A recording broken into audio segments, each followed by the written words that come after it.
Olá, seja bem-vindo ao meu canal. Eu me chamo Rita Toledo e aqui eu quero falar um pouco da palavra de Deus, de algumas coisas que acontecem. Quero falar com as mulheres, com os homens, com o papai, com a mamãe, com criança, com quem quiser. Aqui é livre.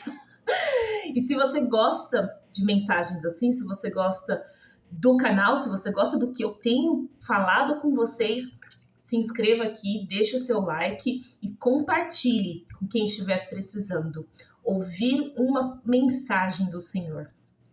Beleza? Hoje eu quero falar com vocês sobre meditar na palavra de Deus. O que é o meditar na palavra de Deus? Eu demorei muito para entender o que é isso. Eu acho que é uma prática espiritual, ela é poderosa, já começa por aí. E ela não permite que a gente mergulhe, sabe, dentro dos princípios e a gente busque ali respostas e a gente, sabe, aquela coisa assim de aprender mais. É engraçado que eu falo muito para os meus filhos que a gente pode ler 10 vezes a mesma passagem bíblica e 10 vezes você vai ter um direcionamento diferente. É muito engraçado isso. Então, quando você começa a meditar na palavra de Deus, é justamente isso. É você pegar um trecho e ali você tentar descobrir o que Deus quer falar, o que Deus ele está querendo dizer ali, porque aí você leva para o contexto da época, você tenta trazer para cá, e aí você tenta buscar exemplos, e aí você vai tentando associar uma coisa aqui, uma coisa ali, e pega aqui, e vai juntando um quebra-cabeça, e quando você pensa que aquele quebra-cabeça está montado, surge um outro quebra-cabeça. Do quebra-cabeça que você montou, surge outro quebra-cabeça. E é muito gostoso. E à medida que você vai conhecendo, que você vai falando ali, que você vai buscando em Deus respostas, Deus ele vai te dando não só essas respostas, mas ele também vai colocando no seu coração novas perguntas.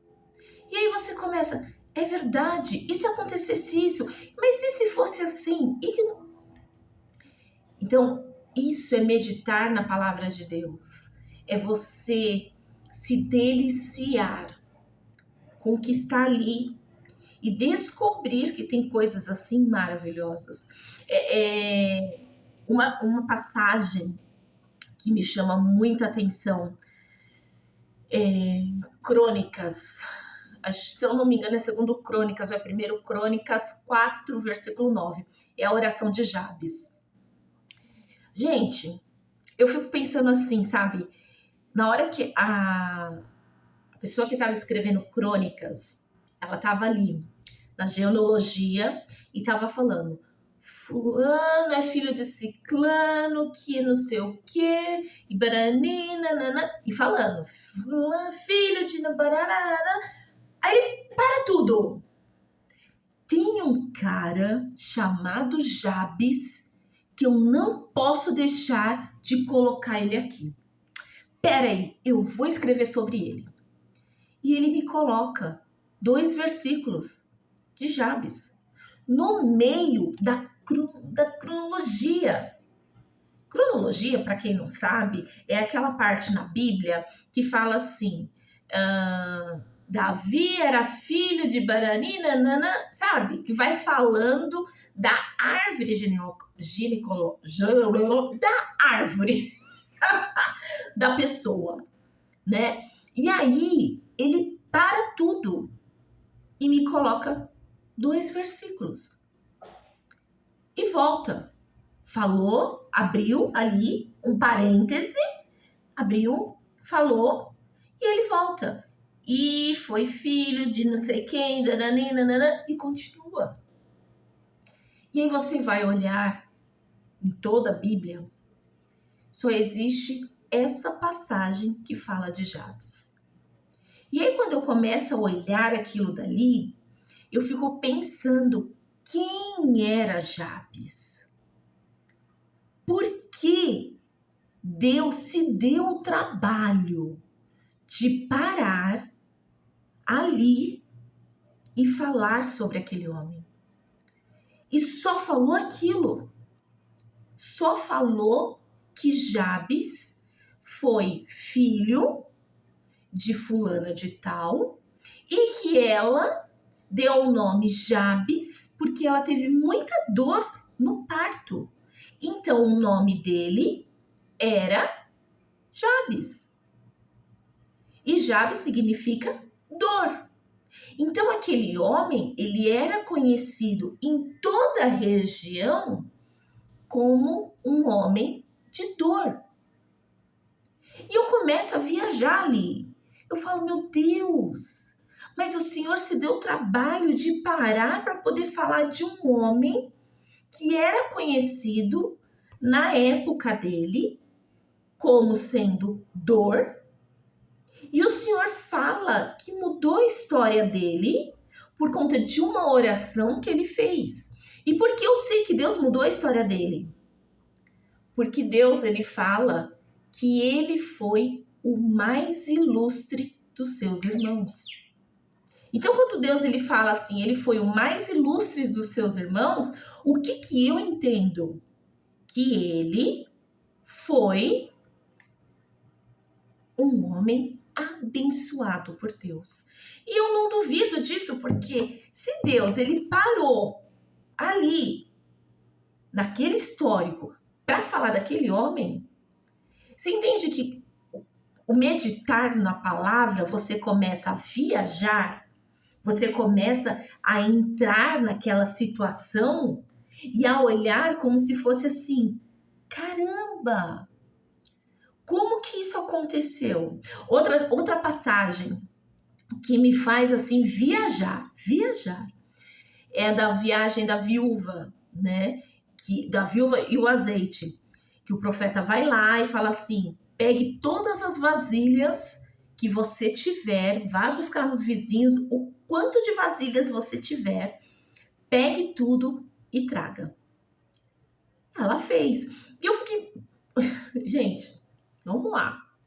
Eu fiquei pensando, cara, essa mulher pegou os filhos dela e mandou todos eles ali no vilarejo, vamos colocar vilarejo, vai naquele vilarejo, batendo de porta em porta. Ô fulana, presta pra mim um balde, você tem bacia? E eles iam chamando. Aí a pessoa vai virar, pra que sua mãe quer bacia? Ah, não sei, empresta pra mim? Porque ele não sabia. E aí começa, e se essa mulher fosse uma mulher ranzinza, amargurada, que reclamasse da vida, fofoqueira, que falasse da vizinhança inteira? O que você faria? O que eles poderiam fazer? Ah, vou emprestar. Eu não tenho. Ah, tá tudo ocupado. Ia dar desculpa. Mas diz a passagem que ela conseguiu muitas vasilhas. E tanto de vasilhas que ela conseguiu se sustentar pelo resto da sua vida, manter os seus filhos e pagar a dívida que ela tinha. Que, aliás, que o marido tinha deixado. Você entende que aí você começa a meditar na palavra de Deus e você começa a viajar? Você começa assim, gente, como que pode? Cara, que doideira! E aí você começa, vamos lá, Mar Vermelho. Cara, o mar abriu. E aí você fica assim, como que essas pessoas... Tava ali, o mar abriu, tô passando. Isso é meditar na palavra de Deus. É você mergulhar na palavra ali e viver aquilo dali de tal forma que você começa a se questionar naquele sentido assim, o que essa mulher, o que esse homem, que essa pessoa fez para estar no livro da vida, na Bíblia, porque são gerações. E a gente ainda fala da pessoa. Eu creio que foram muitas outras, teve muitos outros milagres, teve muitas outras passagens, muitas coisas que Deus fez que não entrou na Bíblia. Mas aquilo que entrou, ela traz um ensinamento pra gente. Ela traz uma direção, ela traz um caminho, ela traz uma coisa assim, olha, faça assim, não faça assim. Veja, tá vendo? Olha, já aconteceu lá atrás. Aprende. Só que você só consegue ter esse discernimento quando você mergulha, quando você entende, quando você começa a saborear as passagens, aquilo que está acontecendo. Então eu te convido a olhar a palavra de Deus, a olhar a Bíblia hoje com outros olhos.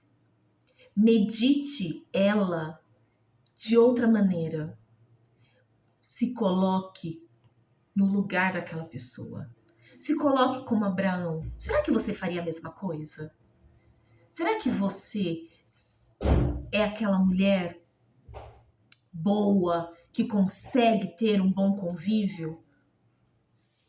E é assim que a gente vai aprendendo cada vez mais com a palavra de Deus. Que a mensagem de hoje fique para você, que você tenha uma ótima semana, um dia excelente. E se gostou, compartilhe. E não esqueça, deixa o seu like e se inscreva no nosso canal.